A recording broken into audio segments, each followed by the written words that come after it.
There's not actually a huge number of these things here. I mean,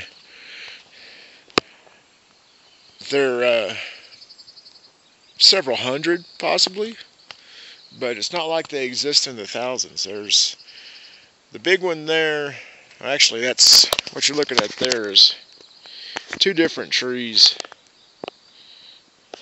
One's down the hill from the other, so it looks a little smaller, and then there's two more down there. There's one off in the distance, you know. There's one up on the hill there, and then of course that's the one I was just showing, and then there's that one, and then there's one over there, and there's one over there, and there's a few different groves of them. There's the Giant Grove and the Lost Grove, and there's a few different names, but they're not as widespread as I thought. They exist in isolated groves in a few different locations, but they are absolutely massive. The General Sherman tree is the biggest. General Sherman tree is the most massive tree by volume in the world, and this is not one of them. I'm waiting for my brother to wake up before we go to the General Sherman tree. I think that's something we should do together, you know. But there's no reason I can't punish him a little bit, and I can come down here and look at the redwoods by myself. So the height of this thing has got to be 300 feet, 275, 300 feet. They're not the tallest trees in the world. There's a particular, actually there's another type of redwood, I believe, that's a little bit different from these, that's averages, you know, that's much higher, averages like 350 feet. But these are, trust me, they're tall enough, but it's not their height. That's the amazing thing. It's just the, you know, how incredibly massive they are. You know, the trunks. And they are just, I mean, there's one there that's got to be, you know, it's taller than these others. But you can figure these are around 275 feet, you know, maybe 300 feet for the really tall ones.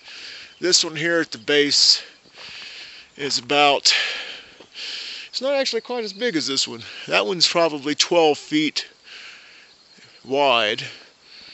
That's a 36-foot diameter. This one's not quite as, it's wider from the front. This is that first one I was showing you. I mean, this one is probably one of the bigger ones I've seen here by the road. That's got to be 12 feet. Let's walk up here closer to this other one, up to that one. See how big that one is. Okay, we're here at the Redwoods again. I have my brother walk up to this one so you can get a real idea of the scale of these things. Now, can you see that little guy standing there? That's the redwood. And this is not even the biggest one. But that's a monster tree. And this other one here is at least as big. That's a huge tree. Up, up, up, up, up, up, up. Boom. That's all charred wood. Like from a fire.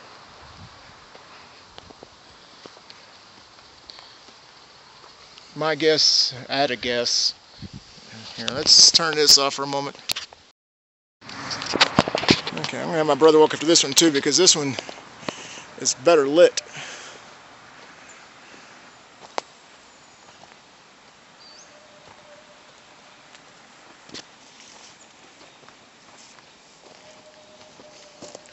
So yeah, okay, there. That's the scale of that tree. This and that, my brother there is 6'6". And look at this tree. Wow, that's a big ass tree, and that looks You're looking at a guy that's 6.5 feet tall. And look how wide this tree is. I can't even get the whole tree in the frame in this, from this angle. That's a huge tree. And again, this is not even the biggest one. We got to go see the General Sherman tree. We're going to work our way there. Anyway, this one here. We haven't been to the General Sherman yet, but this one here is probably the biggest one I've seen so far. This one has got to be nearly 30 feet wide. From there over to there, it's got to be nearly 30 feet. And it is just monstrous, you know. Definitely the biggest one I've seen so far, you know, and I haven't seen the General Sherman tree. And then there's this big monster right here. It's not quite as big. Well, we still got, I'll get back. It'll give you the height of these things. That's straight ahead. That's probably 20 feet below us. And then that's that's one of the taller ones. 200 and something feet high. That's maybe not the biggest one out here. Well, it's not nearly the biggest I've seen, but that one is tall. That's way up there. That one's probably not more than 15 feet wide, maybe 20 tops. Look at this one here, though. This one down here starts off much lower and goes almost as high as that one. Probably close to the same height. Yeah, so trust me, they're tall, but a tall ass tree for a oak or whatever it is. But you know, it's not all the trees are redwoods, and all the trees. I mean, some of them are just normal sized trees. Alright, pause. Just a bit ahead of where we were. Give the idea of the altitude that we're at, which is apparently what?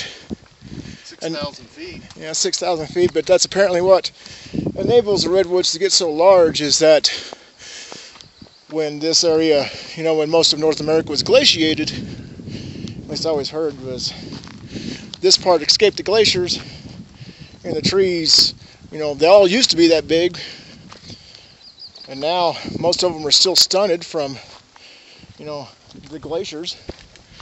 But the redwoods, this is all granite here, but the redwoods, you know, were never glaciated, so they're, you know, they still get huge. Let's go on the top of that dome. Yeah, pause. Look at this giant dome here that we're on. It's solid granite.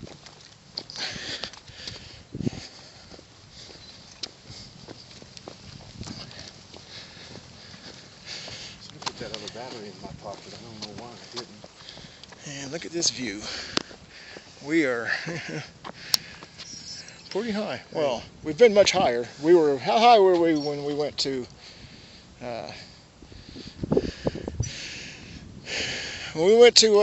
Bryce Canyon? How high did we get? I think it's 9,000 feet. Oh no, it's higher than that. 11,000. No, it's like 12,000. I don't know. I got the picture, Lee. I'll look at it. Don't get too snappy. You're on video. Well, when you finish, I'm gonna do this panorama. All right, pause. We have a 360-degree shot here, looking out over the valley. See the valley off way over there. The redwood groves are behind us there. You can actually see a few redwoods. Well, I don't guess you can on the camera. And so there's just a quick 360. We're coming to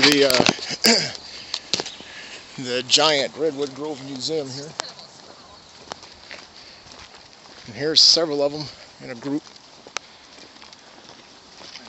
Good, how are you? Hello. Including 3 of them side by side. There's 4. Well, there's this big one here. And this one's probably 20 feet or so wide. And then, I don't know if you can see the small child. See, there's a small child standing there. That is not a small child, that's a lady. Okay, it's a lady. Well, when she's standing next to a redwood, she looks like a small child. No, I know. That's the size. Man. Oh, and there's a cavern in this one. Go into the cavern. can't squeeze in there. Oh, sure, go ahead, come on. I'd have to crawl. I'm not crawling in there. If Tyler was here, we could get Tyler in there. Yeah, well, this is your guy's 6.5 feet tall. And look how, and this tree here is maybe 20 feet, 23 feet. It's not as tall as some of the others. It's still plenty huge. What I find really interesting though is these three over here. They're side by side. You and I are going to cross the street. Look at this. 1, 2, 3, just right in a row, which makes me wonder if they're sharing the same root system. We're going to go into the museum and see if we can find out. Hang on, my brother's on. Well, you come over and do it first, since I've already got this going. Here. I'm going to back up a little bit here. So here's my brother. Can you touch him? No. Can't touch him. You know, and there's, wow, this little bitty guy, you know. Alright, I'm going to turn this off and get a picture of myself in there. Okay, this is the sentinel tree, and this one, it tells you exactly what it is. This thing is 28 feet at the base, 28 feet wide. Maximum known is 40 feet. Wow. Yeah. This thing is, this particular tree is 257 feet tall. It's 257 feet, 28 feet wide at the base. 28,000 cubic feet is the volume of that tree. Weighs, General Sherman's twice as much. This thing weighs 700 tons, where General Sherman weighs 1,400 tons. Wow. So it's 2,200 years old. So this thing, it's a big tree, but that's 28 feet wide at the base. Let me see if I can, here. Nah, that's not very good. There's a spot over here I can get closer. Hang on. Okay, so again, this is the sentinel tree.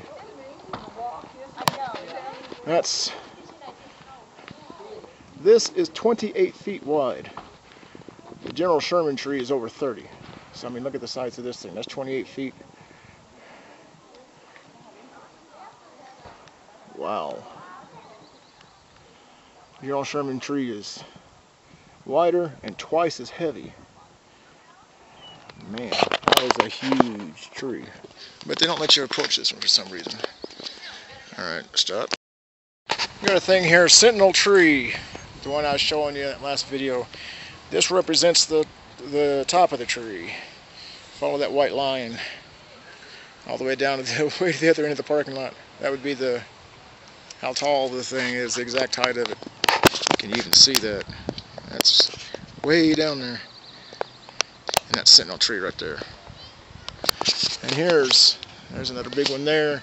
Here's one I hadn't seen. You see this one?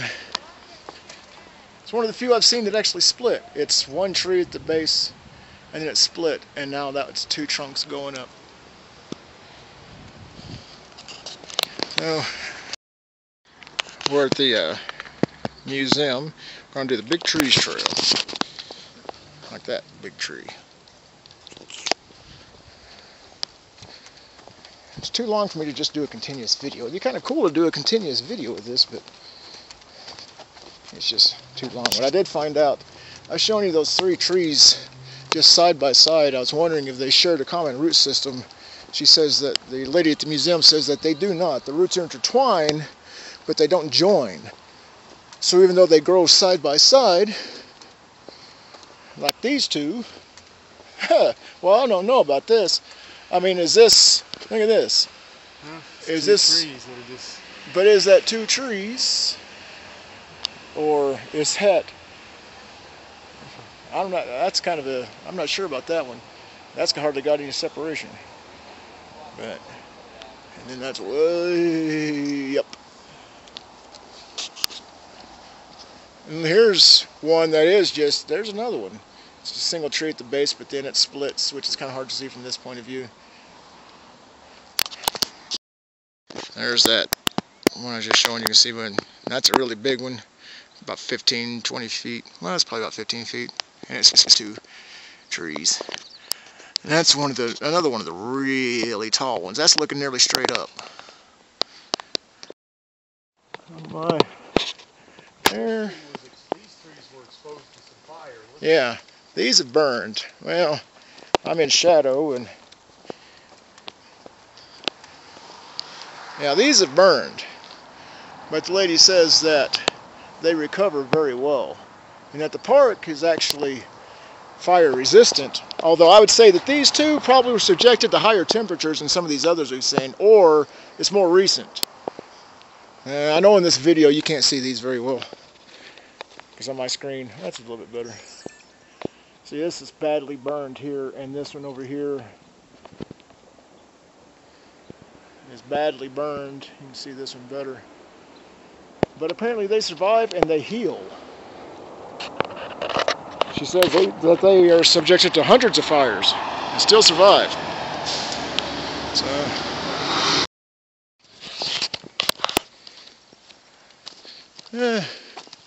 we're walking in shadows here, so I know the video isn't quite so great, but here's a whole bunch of them just growing together. Most of these are not very large. This one here in the middle is pretty big. But I think I'm going to try to confine the rest of this video to mostly doing it in sunlight where I can, because I know in the shadow is not very good.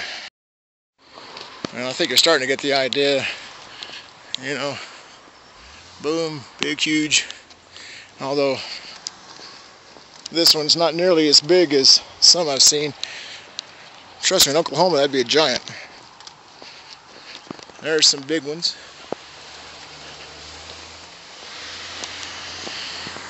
Apparently to be a redwood, although the lady told me at the museum that they're actually sequoias. Shouldn't call them redwoods, should call them sequoias. I don't know what's the difference.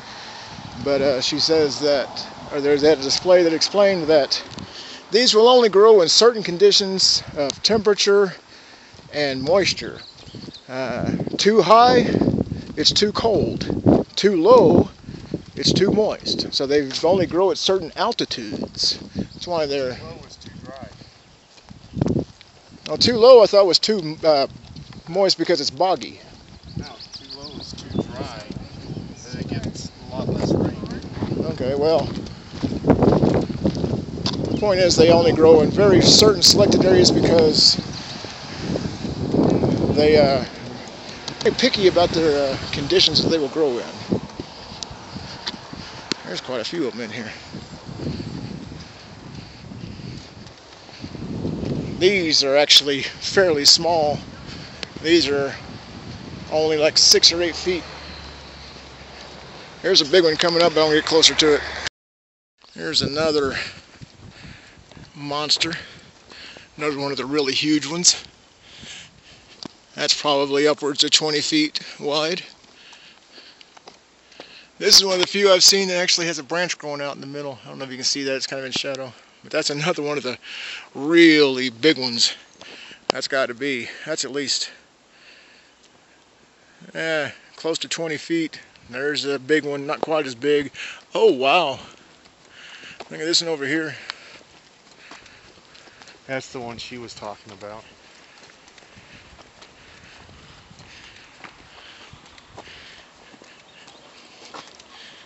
There is another absolute monster.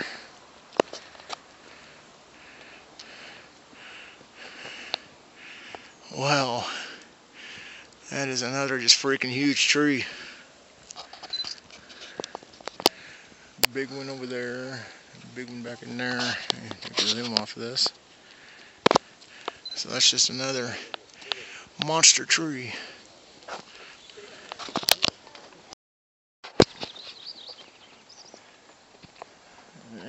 What is a good habitat?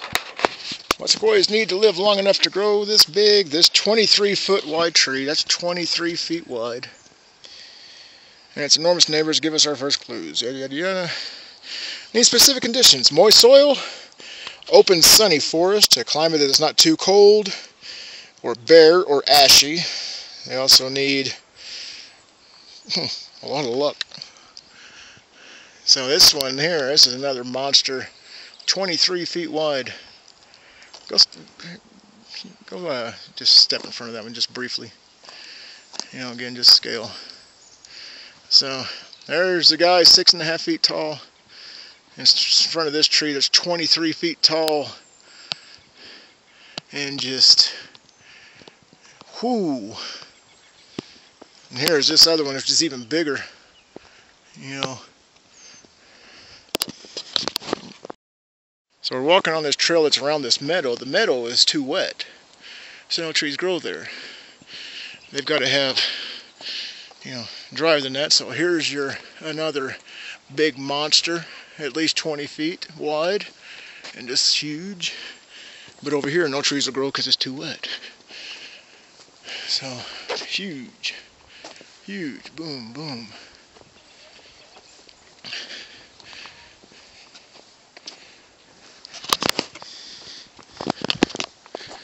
Yeah, that one back there is dead, broken in half. This one back there dead. Yeah. Fire got in the middle of it and just burned all the way up to the middle of it. Yeah.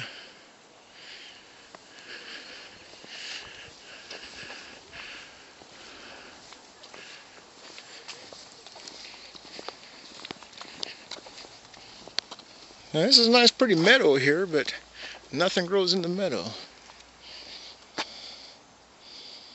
See, as fire moves through the forest, it creates ideal conditions for sequoia seeds to sprout. Bare ground fertilized by ash. So it prefers bare and ashy ground. And it kills fungus that harms the seeds. So fire is actually good to an extent. It makes the seeds sprout out of the pine cones, and it kills fungus. These must be all sequoia pine cones. Yeah. This bark, the museum says, is up to 2 feet thick. And even though it looks kind of spongy, apparently it's not prone to burning very easily. So it looks like, I don't see any more big ones here. Let me pause this again. Kind of an idea. Here's one that fell over. So that's a root system. And look at this guy. He's 6.5 feet tall. And that's just the width of the tree. This one is fallen over a long time ago. So there's 6.5 feet tall, and that's, you know, that much. You know, that's a huge tree. This is in shadow. Let me see if I can get some of this. The root systems for these. Tunnel tree. Oh yeah, it's hollow. Looks like kids have been climbing down through there. The root system of these trees apparently only gets to, you would think that the root system would go deep, but apparently it's only like 3 to 5 feet. So it's a very shallow root system. So if it's unhealthy. Look, this tree fell on top of that tree. Yeah. There's part of this tree all the way out there. Apparently when it fell, I would say it fell long enough that, you notice when it fell, it just crushed this one. Look at that. Yeah. So this tree, this one fell. Fire got in the middle of this one. Yeah. Ate it out. So this one fell. It fell on top of this big huge one we were just looking at, but when it fell, look at that, it just crushed it. Probably because, I mean, this one, it said that that one there grew from what this one exposed. So that one has been here for hundreds of years. So that one's been sitting there, it's been laying there for hundreds and hundreds of years. And this one fell more recently, and that was just, it's been sitting there rotting for so long that when this one fell, it just absolutely crushed it. And this is the one, the second one that fell. It was burned from the inside out. Yeah.